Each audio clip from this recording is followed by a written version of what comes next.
الرحمن الرحيم الحمد لله رب العالمين الرحمن الرحيم مالك يوم الدين إياك نعبد وإياك نستعين اهدنا الصراط المستقيم صراط الذين أنعمت عليهم غير المغضوب عليهم ولا الضالين. بسم الله الرحمن الرحيم قل هو الله أحد الله الصمد لم يلد ولم يولد ولم يكن له كفوا أحد. بسم الله الرحمن الرحيم قل هو الله أحد الله الصمد لم يلد ولم يولد ولم يكن له كفوا أحد. بسم الله الرحمن الرحيم قل هو الله أحد الله الصمد لم يلد ولم يولد ولم يكن له كفوا أحد. اللهم اغفر للمؤمنين والمؤمنات والمسلمين والمسلمات الأحياء منهم والأموات. اللهم تابع بيننا وبينهم بالخيرات إنك مجيب الدعوات إنك على كل شيء قدير. اللهم صل على محمد وعلى محمد صلوات سلام.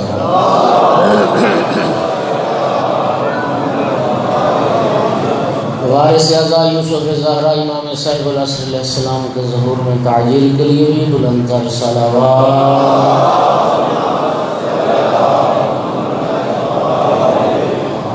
اعوذ باللہ من الشیطان اللعین الرجیم بسم اللہ الرحمن الرحیم الحمد للہ رب العالمین والعاقبۃ للمتقین والجنة للمؤمنين والنار للمنافقين. الحمد لله الذي جعلنا من المتمسكين بولاية علي بن أبي طالب وأولاده المعصومين.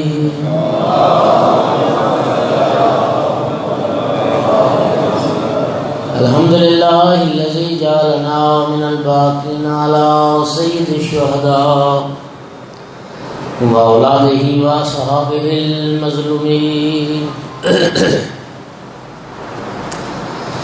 الصلاة والسلام والتحية والإكرام على رسوله الكريم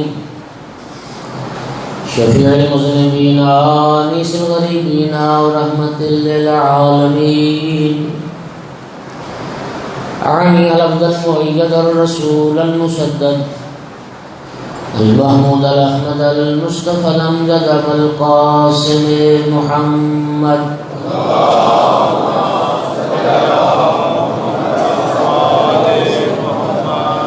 ثم الصلاة والسلام والتحية والإكرام على آله الطيبين الطاهرين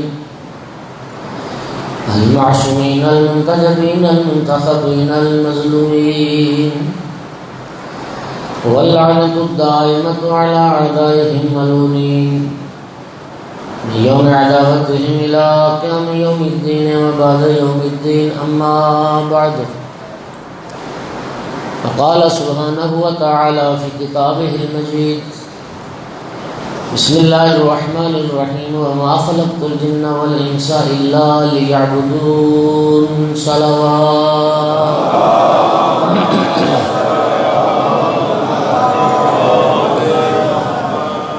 قرآن مجید فرقان حمید کی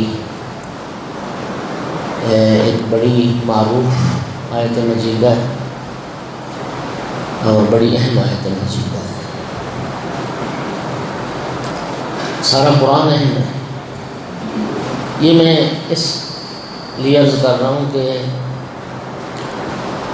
یہ ایک ایسی آیت ہے کہ جو ہر مسلمان کو نہیں بلکہ ہر انسان کو اس کے بارے میں علم ہونا چاہیے.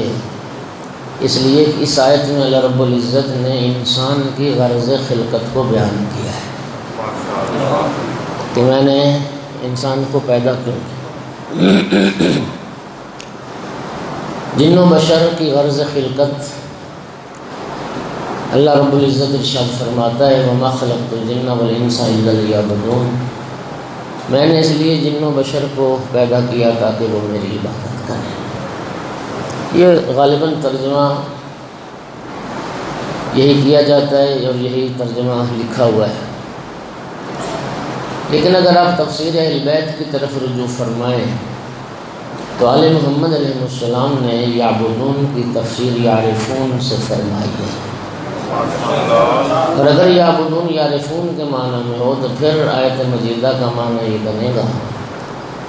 اللہ فرماتا ہے کہ میں نے اس لیے جن و بشر کو پیدا کیا تاکہ وہ میری معرفت حاصل کریں اور مجھے پہچانیں۔ اصل غرض یہ انسان رب کو پہچانے، بندہ اللہ کی معرفت حاصل کرے۔ سرکار دو عالم صلی اللہ علیہ وآلہ وسلم نے یوں نہیں لم ترسل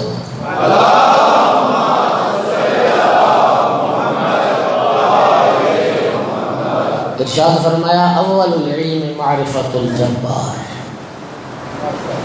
اول علم ابتدائی علم وہ اس جبار کی معرفت ہے، اللہ کی معرفت ہے۔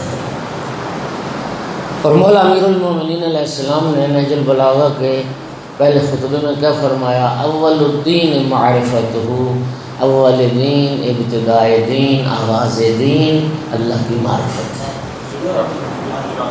توجہ چاہ رہا ہوں، مدینۃ العلم فرماتے ہیں کہ اول علم اللہ کی معرفت ہے، اور باب مدینہ علم نے کیا فرمایا کہ اول دین اللہ کی معرفت ہے۔ تو معنی یہ ہوا کہ جسے معرفت رب نہ ہو، نہ اس نے علم کی دہلیز پہ قدم رکھا ہے، نہ دین کی دہلیز پہ قدم رکھا ہے۔ معرفت پروردگار، اور ایک انسان کا اس سے بڑا کوئی کمال نہیں ہے کہ وہ صاحب معرفت ہو جائے۔ سرکار دو عالم کی حدیث مبارک ہے، مجھے بچپن میں عالم طفولیت میں موت آ جائے اور مجھے جنت رب بھیج دے، یہ مجھے پسند نہیں ہے، مجھے یہ پسند ہے کہ میں بڑا ہوں اور اللہ کی معرفت حاصل کروں، یہ مجھے پسند ہے۔ یہ انسان کا کمال ہے، معرفت پروردگار۔ اچھا، اب جب غرض خلقت معرفت ہے تو ایک طرف سے تو یہ مسئلہ آسان ہے، ذرے سے لے کے کہکشاں تک ایک ایک چیز وجود خدا کا پتہ بھی دے رہی ہے، علم خدا کا پتہ بھی دے رہی ہے، قدرت خدا کا پتہ بھی دے رہی ہے، حکمت خدا کا پتہ بھی دے رہی ہے۔ یعنی کائنات کا ذرہ ذرہ بول کے یہ بتا رہا ہے کہ میرا کوئی خالق ہے، اور وہ خالق جو ہے علیم بھی ہے، قدیر بھی ہے، حکیم بھی ہے۔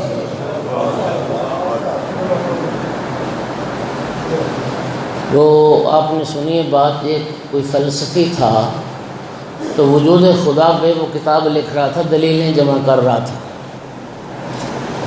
بوڑھی ماں تھی اس کی بیچاری، پرانے زمانے وہ چرخہ کاٹتی تھی، تو ماں نے کہا بیٹے سے، بیٹا تم آج کل کھوئے کھوئے رہتے ہو، پریشان رہتے ہو، کیا وجہ ہے؟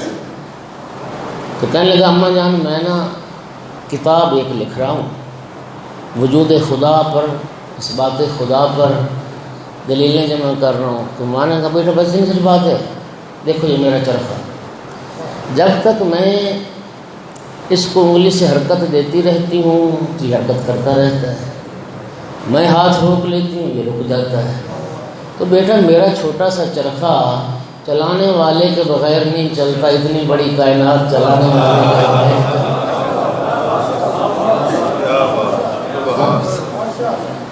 اس کے لیے بھی دلیلیں چاہیے۔ اللہ اکبر۔ ایک بچہ بھی نشان قدم دیکھ کے یقین کرتا ہے اور یقین سے کہتا ہے کہ کوئی گزرا ہے۔ انسان اپنے عالم میں محو، دروازے پہ بیل ہوئی، گھنٹی ہوئی، اس کو یقین ہے کہ کوئی آیا ہے باہر۔ تو یہ اتنی بڑی جو کائنات ہے، اس لیے رب فرماتا ہے اس کی معرفت کا ایک ذریعہ یہی ہے کہ اس کائنات میں، اس کون میں تدبر کرو، تفکر کرو، غور و فکر کرو۔ اور یقین فرمائیے ہمارے پاس کیونکہ نظام نہیں ہے، مطالعہ بھی نہیں ہے، کتابوں میں تذکرے ملتے ہیں۔ یورپ اور امریکہ کی دنیا کے بہت سارے سائنسدان اور بہت سارے ڈاکٹرز اپنی سائنسی علمی تحقیقات کے نتیجے میں معرفت خدا کے درجے تک پہنچے اور اسلام کی حقانیت کو قبول کر لیا۔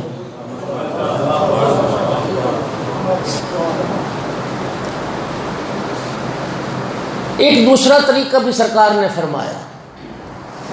سرکار دو عالم صلی اللہ علیہ وآلہ وسلم نے ارشاد فرمایا، من عرف نفسہ فقد عرف ربہ، جس نے خود کو پہچان لیا اس نے خدا کو پہچان لیا۔ خود شناسی بھی خدا شناسی کا ذریعہ ہے۔ اور حدیث قدسی میں تو پروردگار نے خود فرمایا، الانسان سری، یہ انسان میرا راز ہے، یہ انسان اللہ کا راز۔ خود شناسی خدا شناسی کا ذریعہ ہے، اور یہ کمال ہے انسان کا کہ وہ رب شناس ہو، اسے رب کی معرفت ہو۔ گھبرا تو نہیں رہے حضرات؟ لیکن اچھا میں ایک بات اور بھی عرض کروں کہ مکہ کے مشرک اور کافر وہ بھی اللہ کو مانتے تھے۔ اچھا کئی بندے حیران ہو گئے ہیں کہ مشرک بھی ہے اور اللہ کو بھی مانتے ہیں۔ اور اللہ کو مان کے بھی بندہ مشرک ہو سکتا ہے، پڑھتا ہے لا الہ الا اللہ، سجدہ کسی قبر کو، پڑھتا ہے لا الہ الا اللہ، سر کسی جانور کے آگے جھکا ہے، پڑھتا ہے لا الہ الا اللہ، اپنے جیسے کسی انسان کو سجدہ کر رہا ہے، تو کلمہ پڑھ کے مشرک نہیں کو اور کیا ہے؟ بولو نا یار۔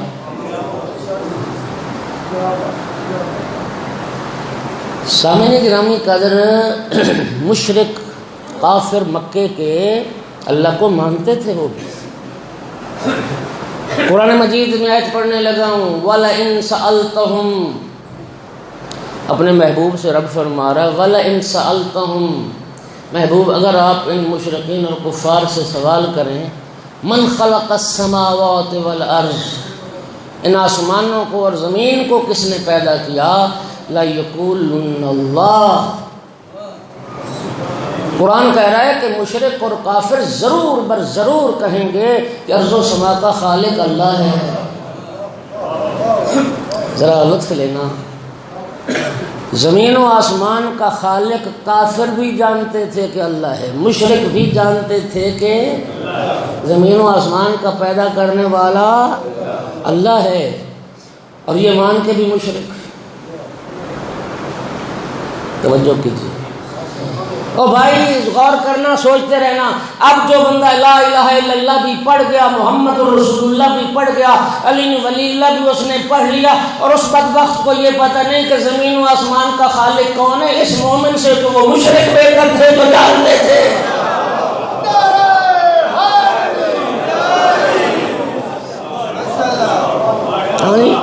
اس کو پتہ ہی نہیں ہے کہ ارض و سما کا خالق کون۔ تو اب ذرا سنیے کہ اللہ کو خالق راز اس کا ارض و سما کا مان کے بھی، اللہ کو مان کے بھی ہے مشرک۔ یاد رکھیے، انسان مومن موحد اللہ کو ماننے سے نہیں بنتا، صرف ایک اللہ کو ماننے سے بنتا ہے۔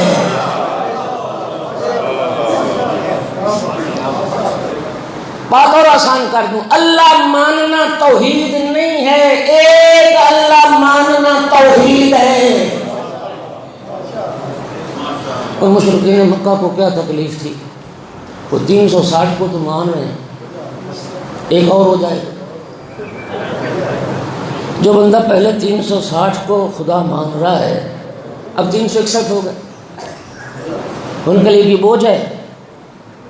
لیکن سرکار کا مطالبہ یہ نہیں تھا کہ اللہ کو مانو،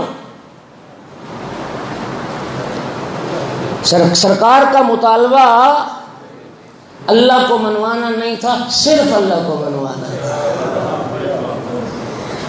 اسی لیے کلمہ توحید پہ ذرا غور تو کرو۔ کلمہ توحید لا الہ الا اللہ، کلمہ توحید اللہ سے شروع نہیں ہوتا، لا الہ سے شروع ہوتا ہے۔ سرکار نے فرمایا پہلے جھوٹوں کی نفی کر، پھر کہہ کہ میں اللہ کو مانتا ہوں۔ پہلے جھوٹے معبودوں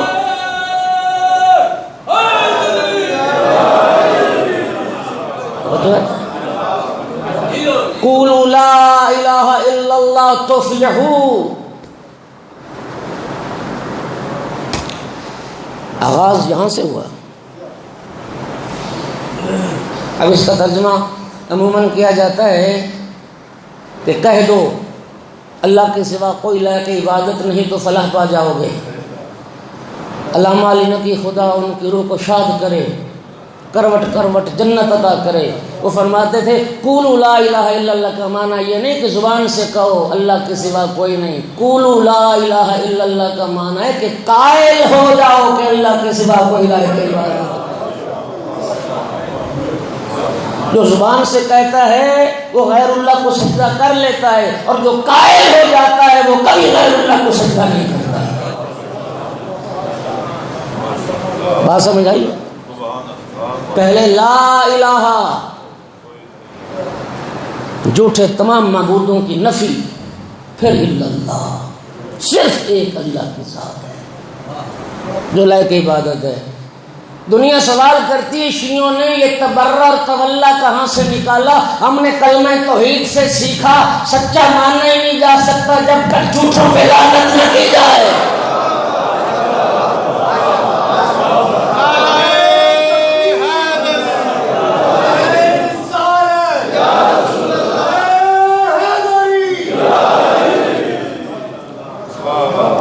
بھائی سچا ماننا ہی اسی وقت جائے گا جب اس کے مقابلے میں آنے والے جھوٹوں پہ لعنت کی جائے گی اور ان کا انکار کیا جائے گا۔ پہلے لا الہ، جھوٹے معبودوں کی نفی، پھر اللہ۔ ورنہ جہاں تک وجود خدا کی بات ہے نا، یہ تو حیوانات کی حد تک بھی مسئلہ فطری ہے۔ حضرت سلیمان ابن داؤد کے زمانے میں خشک سالی ہوگی، قحط پڑ گیا، تو حضرت جو تھے اپنے وہ امت کو لے کے استسقاء کے لیے نکلے، نماز استسقاء، باران رحمت کی لیے جو دعا اور نماز پڑھی جاتی۔ پھر راستے میں دیکھا ایک چونٹی، وہ پاؤں آسمان کی طرف پشت کے بل لیتی ہے۔ توجہ، جناب سلیمان کو اللہ نے چرند پرند کی بولیاں سکھائی ہیں۔ سلیمان جانتے ہیں جو سلیمان کا بھی سردار نبی ہے وہ نہیں جانتا ہے؟ ہاں جانتا ہے وہ چونٹی دعا کر رہی تھی، اس چونٹی کی دعا یہ تھی الہی اللہم لا تہلکنا بالذنوب غیرنا، اے اللہ لوگوں کے گناہوں کی وجہ سے ہمیں تو ہلاک نہ کر، لوگوں کے گناہوں کی سزا ہمیں تو نہ دے، ان کے گناہوں کی وجہ سے ہمیں ہلاک نہ کر۔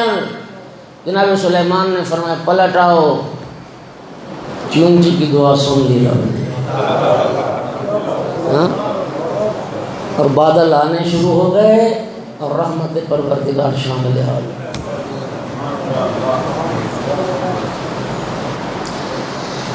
یہ جو انسانی فطرت میں رب نے کچھ احساسات رکھے ہیں، اگر ان احساسات کی خارج میں تکمیل کا ذریعہ رب نے نہ بنایا ہوتا نا، انسانی فطرت میں کوئی احساس پیدا ہو ہی نہیں سکتا تھا،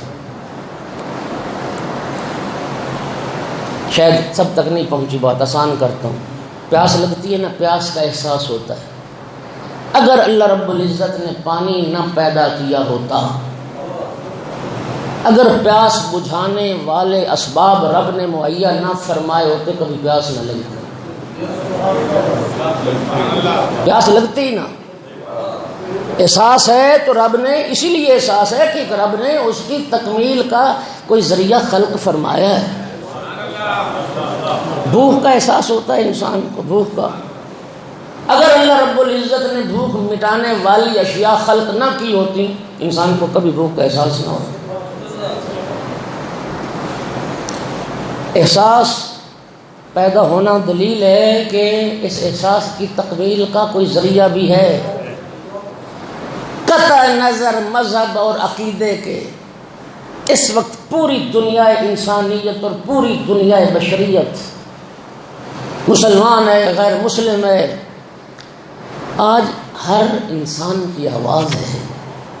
دیکھو دنیا میں پانی کی طرح انسانوں کا خون بہایا جا رہا ہے. ملک میں جنگ لگی ہے. ہاں جی، انسان مر رہے ہیں، انسان کٹ رہے ہیں، دھماکے ہو رہے ہیں، بم برسائے جا رہے ہیں، میزائلوں کی بارش ہو رہی ہے. کیا کیا ظلم نہیں ہو رہا. پوری دنیا میں ہر انسان کے اس وقت اس کی ایک دل کی آواز ہے، اس کا ایک احساس ہے، یار کوئی تو ہو جو ظالم کا ہاتھ روکے، کوئی تو ہو جو مظلوم کی داد رسی کرے، مظلوم کی فریاد سنے، کوئی تو ہو جو دنیا میں امن قائم کرے، کوئی تو ہو جو ظلم اور زیادتی کا خاتمہ کرے. میرے محترم، یہ احساس ہر انسان کا کہ کوئی ہو جو دنیا کو امن کا گہوارہ بنائے، یہ احساس پیدا ہی نہ ہوتا اگر رب اکبر نے خارج میں ایک کشتی کو ذخیرہ نہ کر رکھا ہوگا.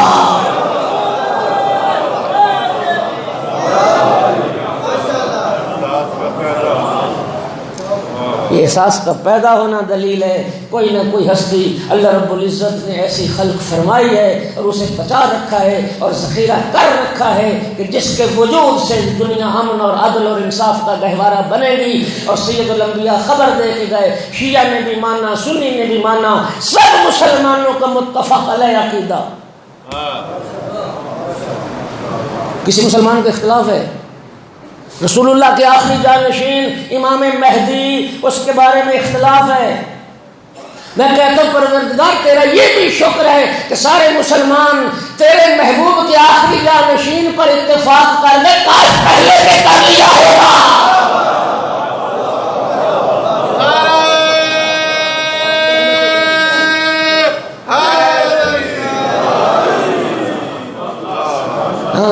آخری پہ اتفاق. اسمہ اسمی و کنیتہ کنیتی و شمائلہ شمائلی جملہ اللہ بالعرض قسطا و عدلا کما مولت ظلم و جورا. سید الانبیاء خبر دے کے گئے، میرا جانشین ہوگا، میرا بیٹا ہوگا مہدی، میرا ہم نام ہوگا، میرا ہم کنیت ہوگا، میری صفات میری خصوصیات کا وارث ہوگا. اللہ میرے بیٹے مہدی کے صدقے میں اس زمین کو اس طرح عدل اور انصاف سے پر کر دے گا جس طرح ظلم و جور سے پر ہوگا انشاءاللہ. وہ وقت قریب ہے جب ظہور ہوگا آقا کا. منتقل نسل میں کر جاؤں گا آنکھیں اپنی، منتقل نسل میں کر جاؤں گا آنکھیں اپنی. میں رہوں یا نہ رہوں مولا کی زیارت ہوگی.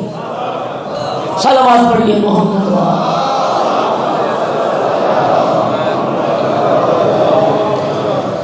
اسی طرح میرے دوستو، انسان کی فطرت میں ایک احساس ہے پرستش کا، عبادت کا، کسی کے آگے سر جھکانے کا، کسی کے سامنے خاضع ہونے کا.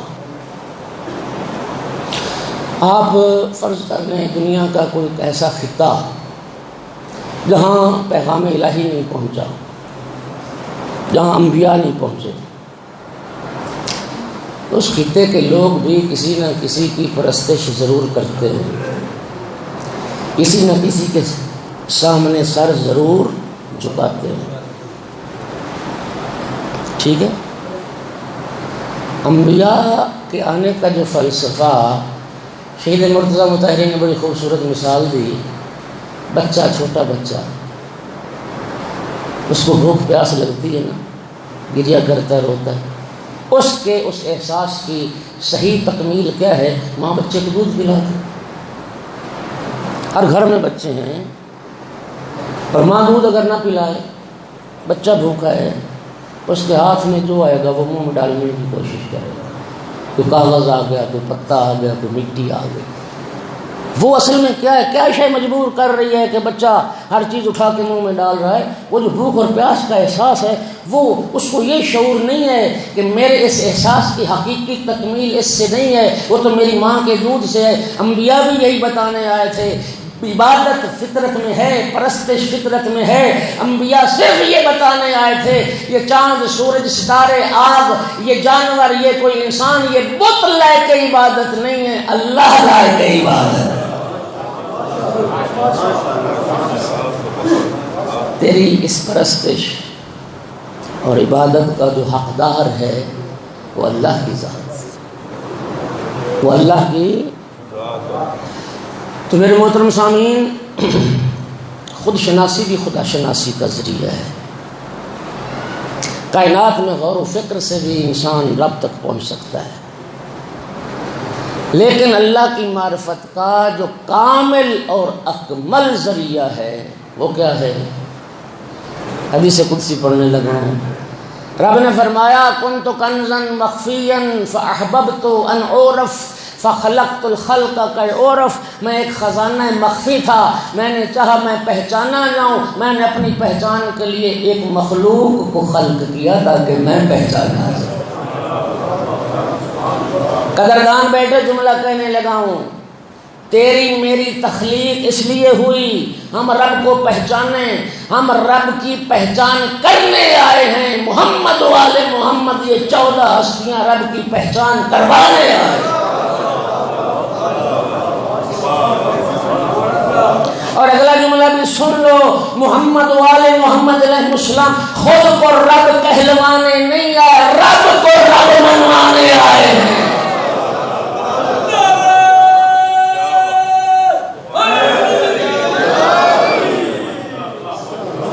وہ ذات وحدت کے تعارف کے لیے خلق ہو۔ اللہ آپ کو جزائے خیر عطا فرمائے۔ میرے محترم سامعین، یہ کامل و اکمل ذریعہ ہے۔ مولا امیر المومنین علی بن ابی طالب علیہ السلام نے فرمایا تھا ان اللہ لو شاء لعرف العباد نفسہ ولکن جعلنا ابوابہ وصراطا، اگر اللہ کی ذات چاہتی ڈائریکٹ اپنے بندوں کو اپنی معرفت وہ رب کروا سکتا تھا، لیکن اللہ نے ہر بندے کو ڈائریکٹ اپنی معرفت نہیں کروائی، اپنی معرفت کا ذریعہ ہمیں بنایا ہے۔ اپنی معرفت کا ذریعہ جس شہید کربلا اور جس شہید اعظم کی اس مجلس میں بیٹھے ہو، امام حسین علیہ السلام نے کیا فرمایا تھا؟ آقا نے فرمایا تھا یا بنی الکرام، عاشور کی شب تھی، سرزمین کربلا تھی، اپنے ساتھیوں کو جمع فرما کے میرے آقا نے جو خطبہ پڑھا اس کا ایک حصہ یہ تھا یا بنی الکرام، اور جن لفظوں سے اپنے ساتھیوں کو خطاب کیا، کیا خوبصورت لفظ تھے۔ مولا حسین اپنے ساتھیوں کو خطاب کر رہے ہیں، یا بنی الکرام، اے شریف زادو،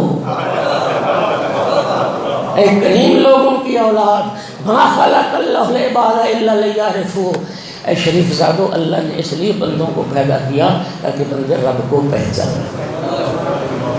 وَإِذَا عَرَفُوا عَبَدُوهُ، جملہ سننا، اور پھر جب رب کو پہچان لیں گے تو پھر اللہ کی عبادت بھی کریں۔ نہیں، آپ نے لطف نہیں۔ امام حسین علیہ السلام نے عبادت خدا کو نتیجہ معرفت خدا قرار دیا۔ اسے رب کی معرفت ہو جائے گی پھر وہ رب کی عبادت بھی کرے گا۔ اور میرا بھائی جسے رب کی معرفت ہی نہ ہو وہ کیا جانے کہ سجدہ خالق کی لذت کیا ہے، جسے اللہ کی معرفت نہ ہو نماز کی اہمیت کو کیا سمجھے۔ اور جس غریب کربلا اور مظلوم کربلا کے عزادار بیٹھے ہو، مولا حسین کا یہ جملہ تو سنو، میرا اللہ تو جانتا ہے حسین عاشق ہے تیری نماز کا۔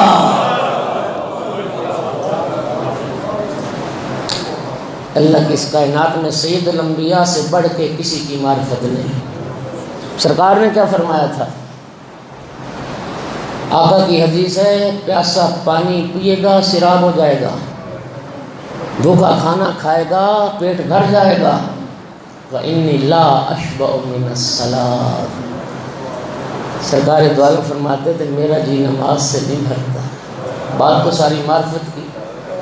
علی ولی اللہ پڑھتا ہے، زنجیر سے ماتم کرتا ہے، ہلکے کا بڑا ماتمی ہے، سینہ تان کے چلتا ہے، بے نماز ہے، نماز کی توفیق نہیں ہے، تیری عزاداری ضرور عبادت ہے، اور تو اپنے تارک و صلاۃ اور بے نماز ہونے پہ تو فخر کرتا ہے۔ رب کی اس سے بڑی سزا کوئی نہیں ہو سکتی کہ اس رب کریم نے اپنے ذکر کی لذت ہی تجھ سے چھین لی۔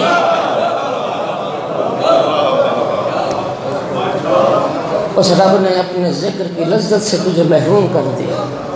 امام سجاد علیہ السلام کی دعا کا جملہ ہے اللہم الہی اذقنی حلاوت ذکر، پروردگار اپنے ذکر کی لذت سے مجھے آشنا کر، اپنے ذکر کی لذت، اپنے ذکر کی مٹھاس، اپنے ذکر کی شیرینی سے مجھے آشنا کر۔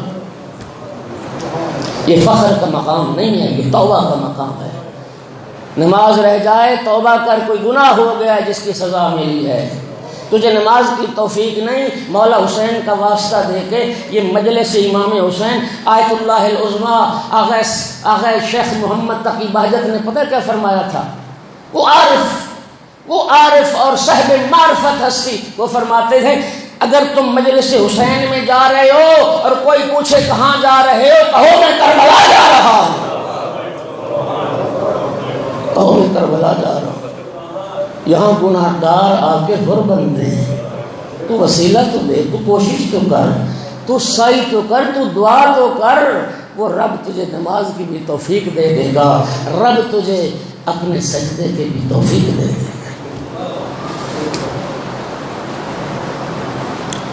اذا عبدوہ اذا عرفوہ عبدوہ، کیا فرمایا مولا حسین نے؟ جب رب کو پہچان لیں گے لوگ تو پھر اللہ کی عبادت بھی کریں گے۔ اور اگلا جملہ وَإِذَا عَبَدُوهُ اسْتَغْنَوْا بِعِبَادَةِ رَبِّهِ، یعنی عبادت غیر، اور پھر انسان جب اللہ کی عبادت کر لے گا غیر اللہ کی عبادت سے بے نیاز ہو جائے گا۔ اس رب کی عبادت کا، اس کریم کے سامنے سر جھکانے کا سب سے بڑا فائدہ یہ ہے کہ پھر وہ گردن، وہ سر کسی غیر کے آگے جھکتا ہی نہیں۔ حضرت یوسف علیہ السلام کو جب زندان میں ڈالا گیا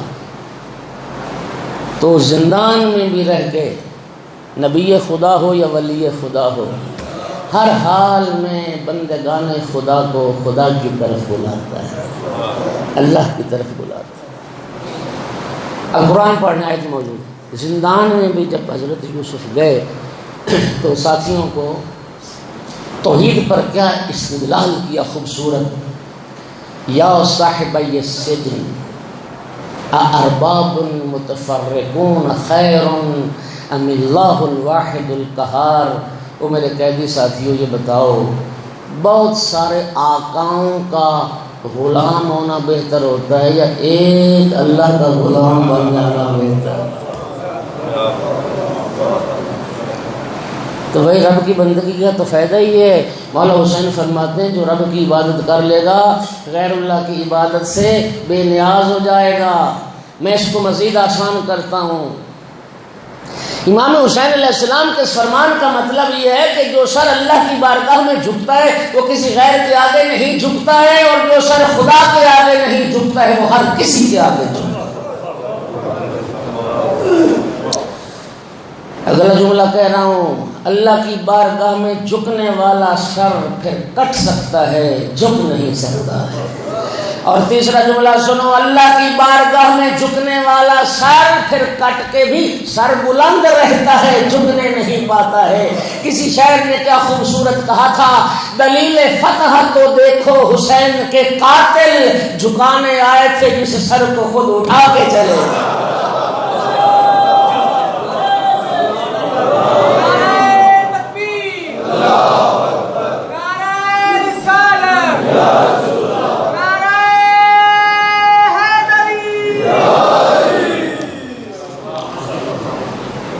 جب یہاں تک بیان پہنچا ایک جانثار اٹھا، یا ابن رسول اللہ ما معرفت التوحید، فرزند رسول اللہ کی معرفت کیسے ممکن ہے؟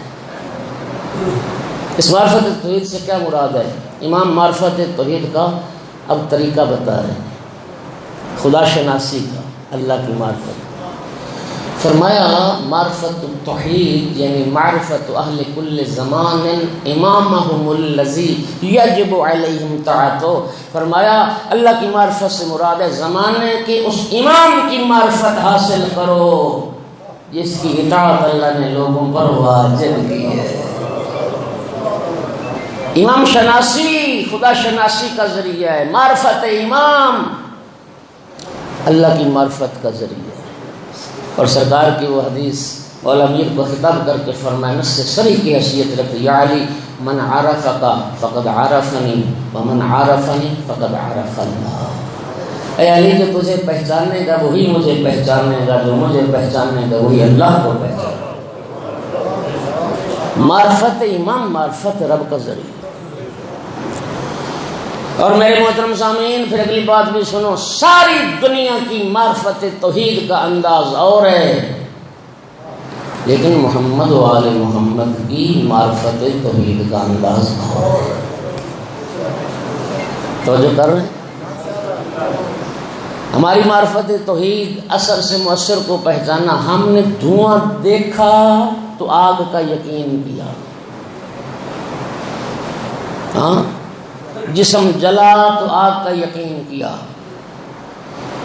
کائنات کو دیکھا تو کسی بنانے والے اور اس کے خالق کا یقین کیا۔ ایسے ہی ہم نے اثر سے مؤثر کو پہچانا، مخلوق سے خالق کو پہچانا، لیکن محمد و آل محمد علیہ السلام نے مخلوق سے خالق کو نہیں پہچانا، اللہ کو اللہ سے پہچانا۔ انشاءاللہ کبھی وقت آئے گا کہ یہ جواہر ہیں، جواہر، یہ ہیرے ہیں، یہ موتی ہیں جو میں پیش کر رہا ہوں۔ راگ و رنگ کا رسیہ کیا سمجھے، یہ کیا ہے؟ صلوات تو پڑھ دو سارے۔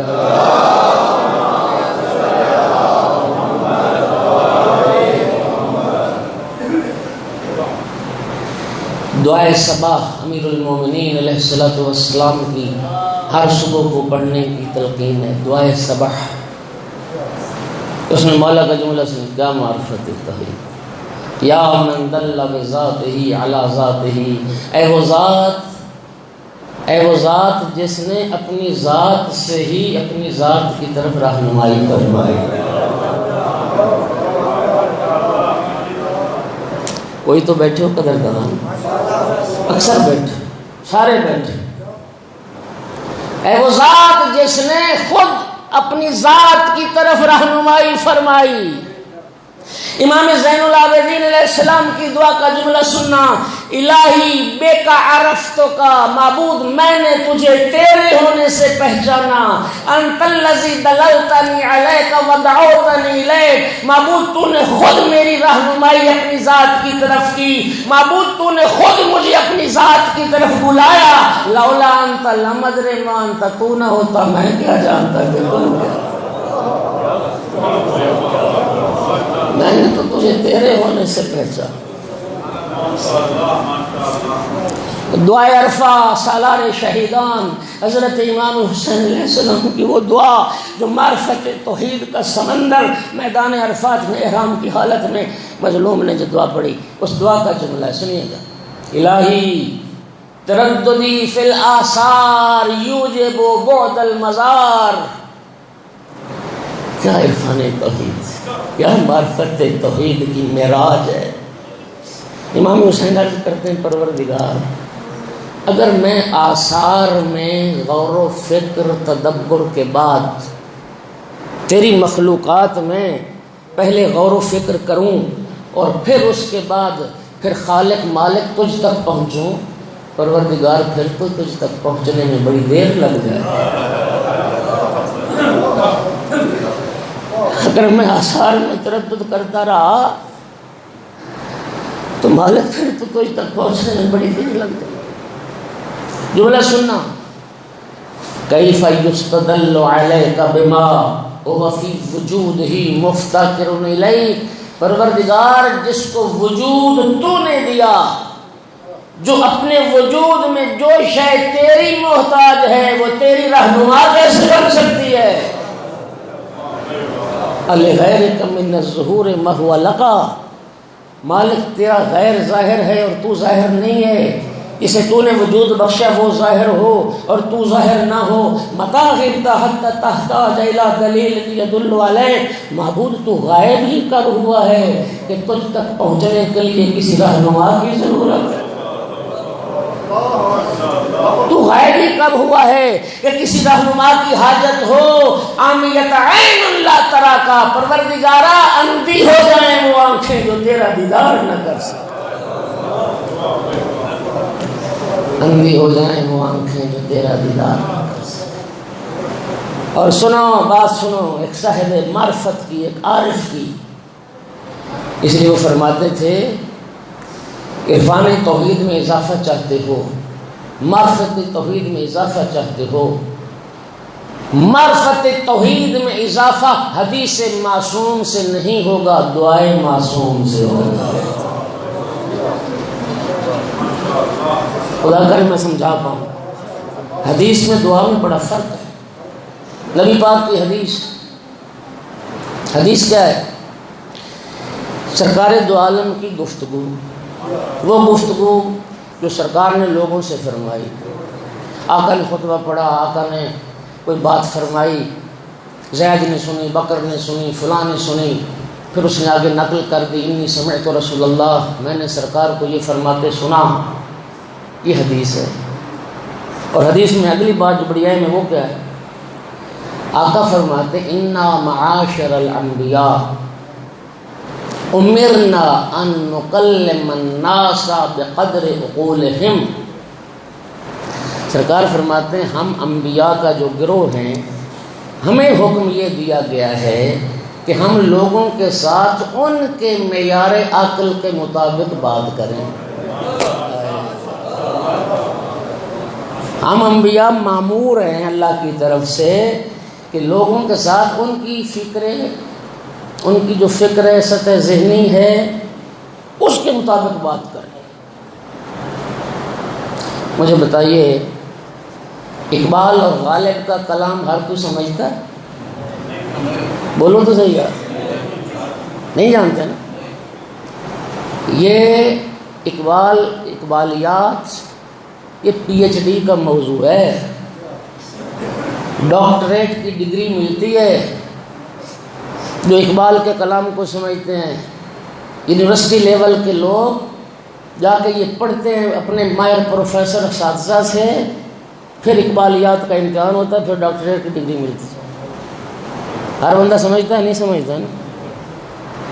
اقبال کا کلام کوئی بھی نہیں، ہر بندہ نہیں سمجھتا، ٹھیک ہے؟ تو وہ ہستی جو عقل کل تھی اور کل عقل تھی، وہ ہستی جو علم کل تھی اور کل علم تھی، اگر سرکار اپنے معیار عقل کے مطابق بات کرتے تو کون سمجھتا سرکار کی بات کو؟ آج تو زمانہ ترقی یافتہ ہو گیا، نبی پاک جس ماحول معاشرے میں آئے تھے وہاں گریجویٹ رہتے تھے، قرآن کا مطالعہ کر مکہ کا معاشرہ گمراہ ترین اور جاہل ترین، اس سے بڑی جہالت نہیں تھی وہ معاشرے میں۔ آپ تاریخ کو پڑھنے، مکہ مدینہ سارا ملا کے مورخین نے لکھا 17 افراد تھے، وہ بھی صرف معمولی لکھنا پڑھنا جانتے تھے، ان کا علم سے کیا واسطہ تھا؟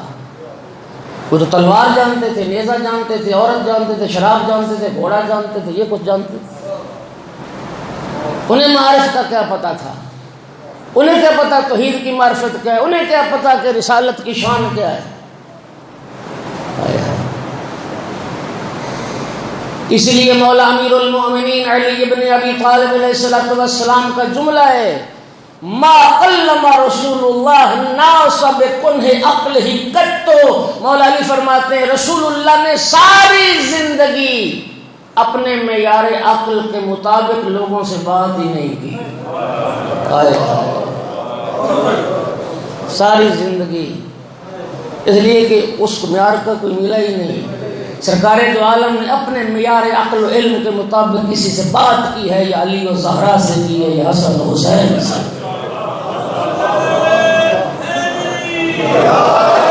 جن کے لیے فرمایا تھا انہم منی و انا منہم، یہ مجھ سے ہیں، میں ان سے ہوں، یہ میرا حصہ ہے۔ تو حدیث کیا ہوئی؟ معصوم کی لوگوں سے جو گفتگو ہے، اور اس کا وہ جتنا، اب قرآن کو پڑھ لیں، سرکار کی سیرت میں ہے، جاہل ترین لوگ تھے، بدھو تھے، عالم کو چھوڑ کے جاہل کی پیروی، انا للہ و انا الیہ راجعون۔ سلوات تو پڑھ دو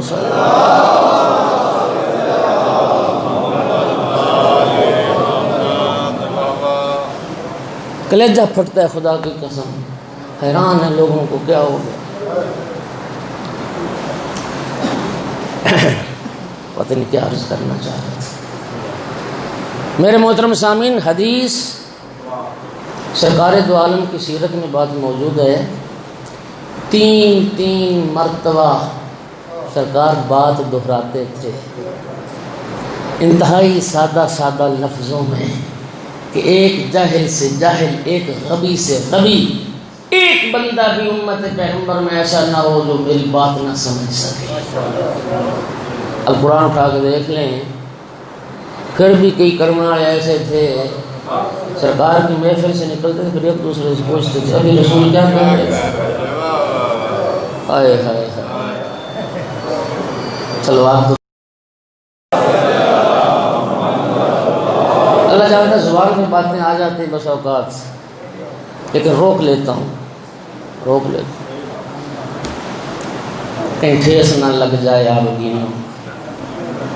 توفیق بھی رب دیتا ہے، معرفت بھی وہ عطا کرتا ہے، ہدایت بھی وہ دیتا ہے، لیکن دیتا اس کو ہے جو ہدایت طلب کرتا ہے۔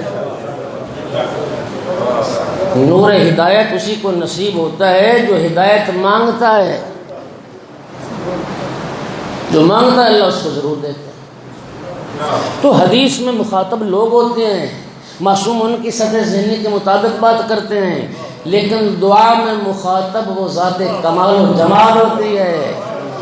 دعا میں معصوم کا مخاطب وہ اللہ وحدہ لا شریک کی ذات ہوتی ہے، اور معصوم جب رب سے ہم کلام ہوتا ہے اس کی عظمتوں کا احاطہ کرتے ہوئے، اس کی عظمتوں کا ادراک کرتے ہوئے، اپنی ساری علمی عقلی صلاحیتوں کو بروئے کار لاتے ہوئے معصوم رب سے مخاطب ہوتا ہے۔ اس لیے فرمایا اس عارف نے، معرفت توحید میں اضافہ چاہتے ہو، حدیث معصوم سے اضافہ نہیں ہوگا، دعائے معصوم سے اضافہ ہوگا۔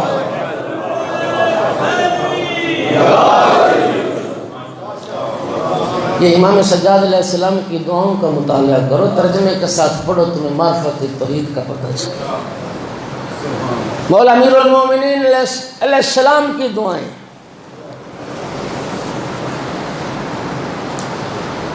دعائے کمیل کو پڑھ، دعائے مناجات شعبانیہ کو پڑھ، امام حسین علیہ السلام کی دعائے عرفہ کو پڑھ، سمندر ہے معرفت توحید۔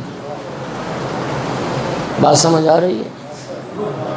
عشق پیدا کرو۔ ہماری اللہ جانتا مثال ایسی ہے، پیاس سے مر رہا ہے، ایک ٹھنڈے میٹھے خوشگوار چشمہ آب پر بیٹھا ہے، پیاسا مر رہا ہے، پیاسا مر رہا ہے۔ وہ جاہل انسان صحیفہ سجادیہ کی صورت میں معرفت توحید کا سمندر ہے، اور تو لوگوں کو سجدے کر رہا ہے، تو جاہل پیر بابوں کو معبود بنا کے بیٹھ گیا۔ اس سے بڑی بدبختی انسان کی کیا ہو سکتی ہے؟ صلوات پڑھیے سارے۔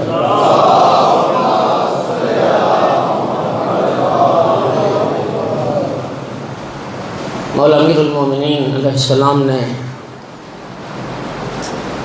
سرکار دو عالم سے پوچھا، یا رسول اللہ، کہ آپ میرے بھائی عقیل سے محبت کرتے ہیں؟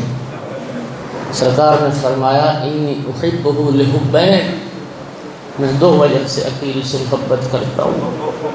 ایک وجہ تو یہ میرا چچا ابو طالب بھی عقیل سے بڑی محبت کرتا تھا، اور یا علی دوسری وجہ یہ ہے عقیل کا بیٹا میرے بیٹے حسین کی راہ میں جان قربان۔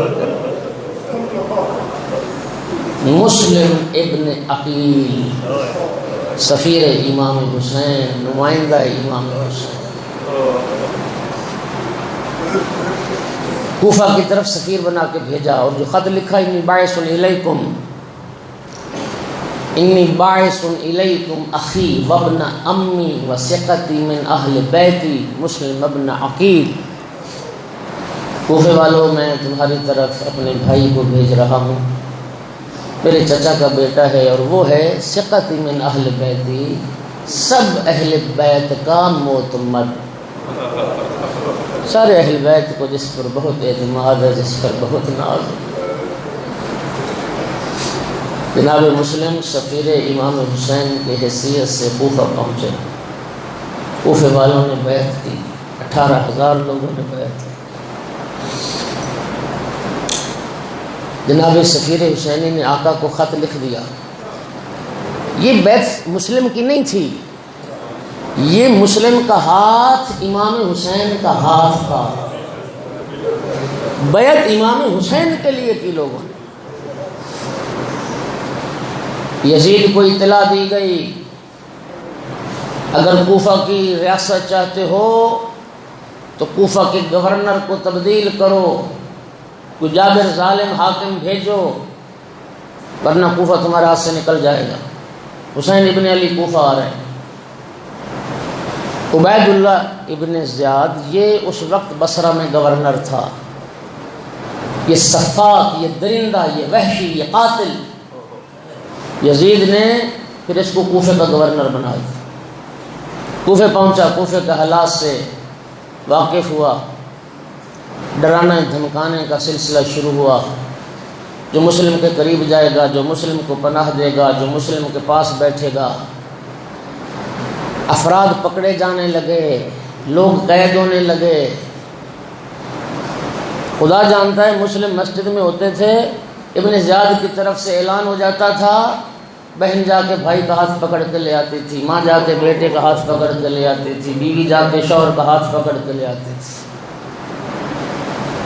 اور تاریخ نے پھر اس رات کا بھی ذکر کیا، مغرب کی نماز پڑھا رہے تھے، مسجد کوفہ میں ہزاروں لوگ تھے،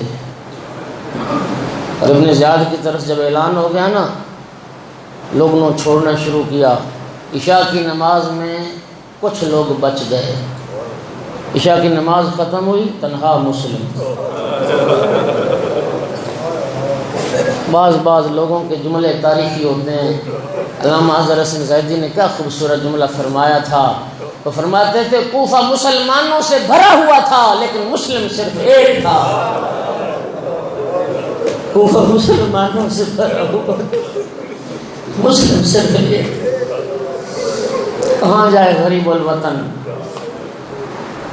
کوفے کے راستوں سے واقف نہیں، کوفے کی گلیوں سے واقف نہیں، چلتے چلتے چلتے بالآخر تھک کے ایک گھر کے دروازے پہ بیٹھ گئے۔ گھر کی مالکہ نے دروازہ کھولا، اجنبی شخص کو دروازے پہ دیکھا، سفیر حسینی نے پانی مانگا، کنیز خدا جام پانی کا بھر گیا۔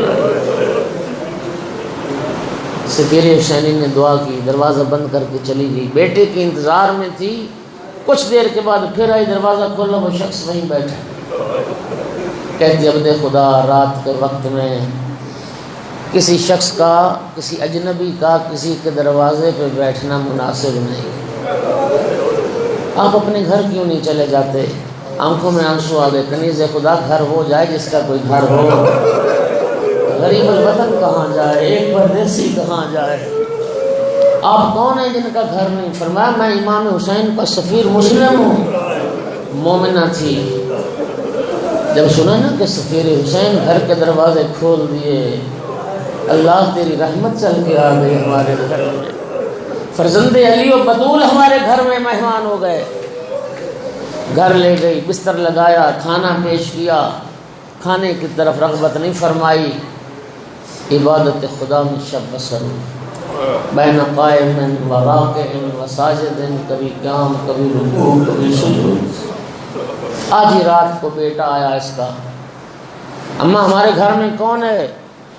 اور میں قسم کھا تجھے پھر بتاؤں گی، لیکن منافق کی قسم کا اعتبار نہیں ہوتا۔ ہمارے گھر میں سفیر حسین ہے۔ ابن زیاد ملعون نے اس رات اعلان کیا تھا سفیر حسین کی جو خبر لائے اس کو انعام دیا جائے گا۔ اس بدبخت نے بڑی مشکل سے صبح صادق کا انتظار کیا، اذانیں ہونے لگ گئیں، یہ ملعون ابن زیاد کے پاس پہنچا، اطلاع کی کہ مسلم ہمارے گھر میں موجود ہے۔ محمد ابن اشعث کی سربراہی میں 500 سوار کا دستہ سپاہ کا مسلم کی گرفتاری کے لیے بھیجا۔ جناب مسلم نماز فجر ادا کر چکے تھے، گھوڑوں کے ٹاپوں کی آواز آنے لگ گئی۔ جناب مسلم نے سلاح جنگ پہنا، تیار ہوئے۔ مومنہ کہتی ہے اے سفیر حسین، آپ میرے گھر میں رہ کے اپنا بہتر دفاع کر سکتے ہیں اور لڑائی کر سکتے ہیں۔ سفیر حسینی کا جواب سنیں گے، غیرت مند ہاشمی جوان کہتے ہیں مومنہ یہ دشمن بہت کمینہ ہے، میں جانتا ہوں وہ دشمن تیرے گھر داخل ہو جائے گا، میں نہیں چاہتا میری وجہ سے تیرے گھر کی حرمت پامال ہو، میری وجہ سے تیرے گھر کا احترام پامال ہو، میں گھر سے باہر جا کر۔ کوفے کی گلیوں میں لڑائی چھڑی۔ دیکھیے امام معصوم اپنے زمانے میں سب سے بڑا شجاع اور بہادر ہوتا ہے، امام سے بڑا شجاع اور بہادر کائنات میں کوئی نہیں ہوتا۔ لیکن ائمہ اہل بیت کے بعد آل محمد کے گھرانے میں 3 ہستیاں شجاعت اور بہادری میں بے نظیر تھیں، پورے جزیرہ عرب میں جن کی شجاعت اور بہادری کی مثال نہیں ملتی تھی۔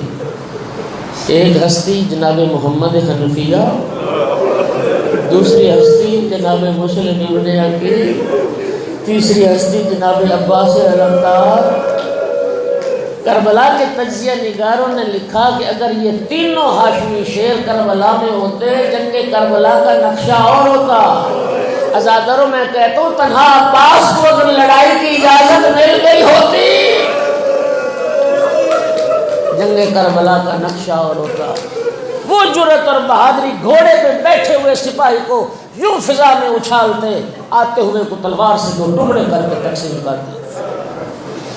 تاریخ کہتی ہے گلیاں کوفے کی لاشوں سے اٹ گئی۔ محمد ابن اشعث نے پیغام بھیجا ابن زیاد کی طرف کہ اور سپاہ بھیجو۔ ابن زیاد نے حیران ہو کہ ایک شخص کی گرفتاری کے لیے 500 سپاہ تھوڑی ہے۔ یہ ابن اشعث نے کہلا بھیجا، ابن زیاد تو کیا سمجھتا ہے کسی کوفے کے حمال و بقال سے لڑائی ہے؟ یہ علی کا شیر ہے، یہ علی کا شیر ہے۔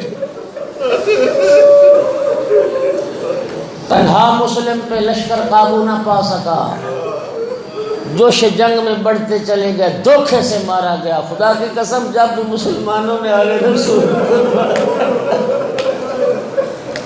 دھوکے سے مارا، گڑھا کھودا گیا، گڑھا خس و خاشاک سے پر کیا گیا۔ سفیر حسینی جوش جنگ میں آگے بڑھتے چلے گئے، جب گڑھے میں گرے نا اس کے بعد ہاتھ سے تلوار لے لی گئی۔ اور میں یہ رات مطالعہ کر رہا تھا، کچھ نیزہ بردار لوگ گڑھے میں گرے ہوئے مسلم کو نیزے مار، بدن زخمی تھا۔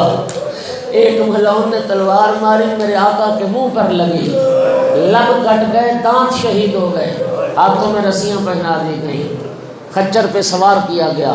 کتاب کربلا کا دیباچہ ہے جناب مسلم ابن عقیل کی شہادت۔ دیباچہ جانتے ہو نا؟ دیباچے کو پڑھ کے پتہ چل جاتا ہے کہ کتاب میں کیا ہے۔ مسلم کی شہادت پڑھ لو، پتہ چل جائے گا کربلا میں کیا ہونے والا۔ سوار کر کے لے گئے، ابن زیاد کے سامنے پیش کیا۔ کسی نے کہا مسلم امیر کو سلام کیوں نہیں کیا؟ زخمی مسلم فرماتے مولی الامیر و سوى الحسین، میرا حسین کے سوا کوئی امیر۔ آنکھوں میں آنسو تھے، ابن زیاد کہتا ہے مسلم جو اتنے بلند ہدف اور مقصد کے لیے آیا ہو اس کو رونا زیب نہیں دیتا۔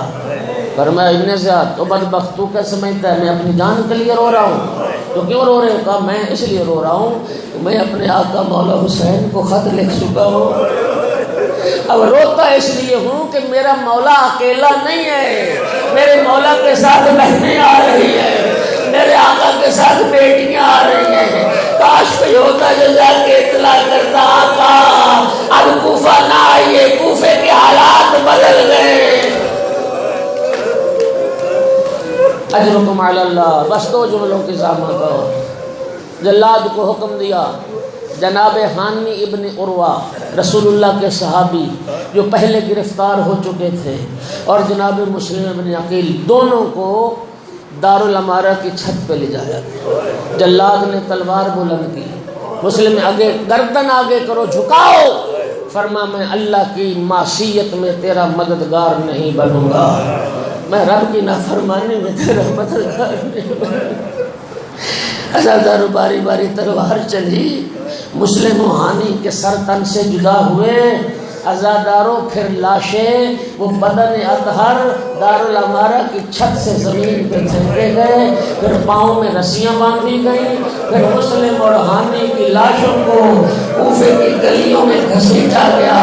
امام حسین کا قافلہ چلتے ہوئے جب ایک منزل پہ پہنچا، کوفے سے آنے والے بنی اسد کے دو افراد نے امام حسین سے ملاقات کی، آقا نے کوفے کے حالات پوچھے۔ بنی اسد کے لوگوں نے عرض کی فرزند زہرا ہم نے اس حال میں کوفہ چھوڑا کہ مسلم اور حانی کی لاشوں کو گھسیٹا جا رہا تھا، ان کے خون سے داستان وفا رقم ہو رہی تھی۔ اولاد عقیل کی طرف رخ کر کے مظلوم کربلا نے فرمایا، او اولاد عقیل، او میرے چچا کے بیٹو، تمہارا حصہ کربلا میں شامل ہو گیا، میں حسین تم سے راضی ہوں، تم جانا چاہتے ہو تو جا سکتے ہو۔ کہا مولا یہ کیسے ممکن ہے، بھائی مسلم کی طرح اپنی جانیں آپ کے قدموں میں فدا کریں گے۔ مظلوم کربلا اٹھے، اس خیمے میں آئے جہاں شریقۃ الحسین، جہاں زینب بہن موجود تھے۔ خیمے میں آ کے فرمایا بہن بھائی مسلم کی بیٹی کو تو لاؤ، بھائی مسلم کی بچی کو تو لاؤ۔ آت کا نام لکھا تاریخ نے، مسلم کی بچی آئی، امام نے زانو پہ بٹھایا، عقیل کی پوتی ہے، حیدر کرار کی نواسی، امام حسین کی بھانجی ہے، شفقت کا ہاتھ پھیر رہے ہیں، سر اور پیشانی بھی بوسے دے رہے ہیں۔ فرمایا بہن فلاں منزل سے ہم نے گوشوارے خریدے تھے، وہ گوشوارے بھی تو لاؤ۔ بہن نے گوشوارے پیش کیے، آقا نے آتقا کے کانوں میں گوشوارے پہنانے شروع کیے۔ بڑی سمجھدار بچی عرض کرتی ماموں جان محبت اور شفقت تو آپ ہمیشہ فرماتے ہیں، آج آپ کی محبت کا انداز نرالا ہے، ماموں جان بتائیے میرے بابا کو خیریت ہے؟ ایسی محبت تو یتیموں سے کی جاتی ہے، ایسی شفقت یتیموں سے کی جاتی ہے۔ فرمایا آپ کا بیٹی آج کے بعد مجھے باپ سمجھنا، زینب کو ماں سمجھنا۔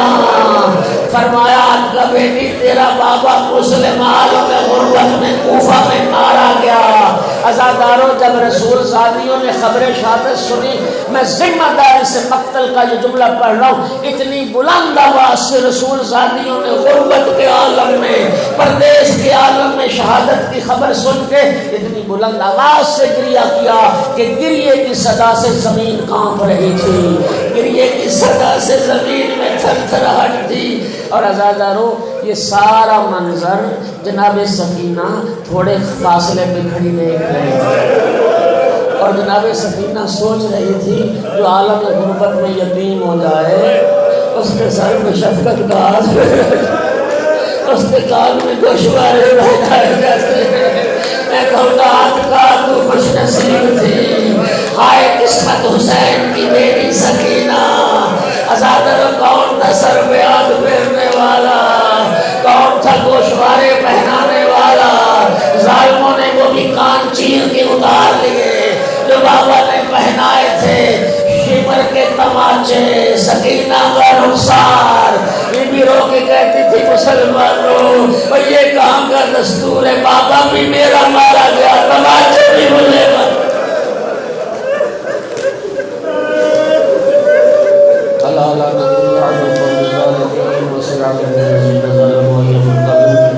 کریم اللہ بحق محمد و آل محمد جتنے عزادار تشریف فرمائیں سب کی حاجات کو پورا فرما امام ملکان حسین دعا کی دعاؤں کو مستجاب فرما کریم مالک بانیان کے حوائج پورے فرما کرم مالک امام صاحب العصر کے ظہور میں تاجیل فرما پروردگار قرآن و ہدایت کے نوکروں میں ہمارا شمار فرما ربنا تقبل منا انک انت السمیع